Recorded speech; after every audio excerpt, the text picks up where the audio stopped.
केरल की नर्स निमिषा पेरिया की यमन में फांसी तो टल गई, लेकिन उनके बचने की उम्मीदें अब धूमिल होती जा रही है। जी हां, मृतक यमनी नागरिक तलाल अब्दो मेहदी के भाई ने साफ कह दिया, हमें मुआवजा नहीं, सिर्फ बदला चाहिए। तो चलिए इस इमोशनल और सियासी ड्रामे की पूरी कहानी को डिकोड करते हैं और जानते हैं कि आखिर निमिषा की जिंदगी का क्या होगा। निमिषा पेरिया, जो केरल के पलक्कड़ जिले की रहने वाली 38 साल की नर्स है, 2017 से यमन की सना जेल में बंद है। उन पर यमनी नागरिक तलाल अब्दो मेहदी की हत्या का आरोप है। 16 जुलाई 2025 को उनकी फांसी होनी थी, लेकिन आखिरी वक्त पर भारत सरकार और केरल के प्रभावशाली धर्मगुरु शेख अबू बकर कंथापुरम की कोशिशों से फांसी को टाल दिया गया। लेकिन कहानी यहीं खत्म नहीं होती। मृतक के भाई अब्देल फता मेहदी ने फेसबुक पर एक ऐसा बयान दिया जिसने सबको हिला कर रख दिया।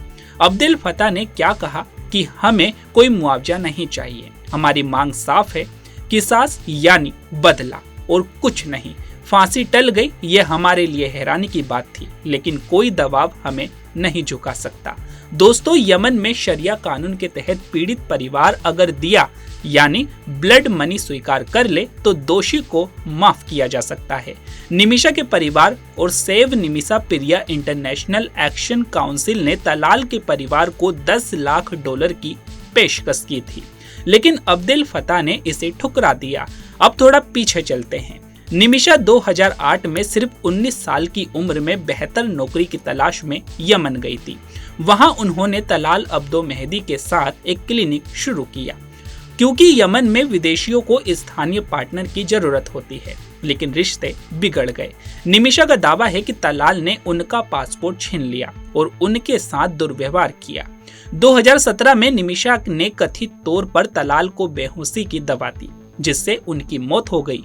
बाद में उनका शव टुकड़ों में पानी के टैंक में मिला। निमिषा ने हत्या से इनकार किया, लेकिन 2020 में यमनी कोर्ट ने उन्हें मौत की सजा सुना दी और 2023 में उनकी अपील खारिज हो गई।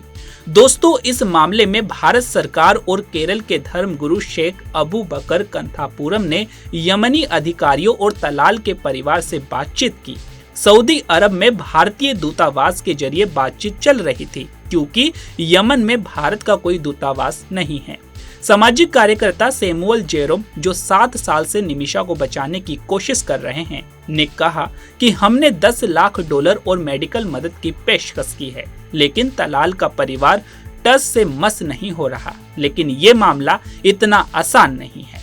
यमन में गृह युद्ध और हुती विद्रोहियों का कब्जा भारत के लिए डिप्लोमेटिक चुनौती है।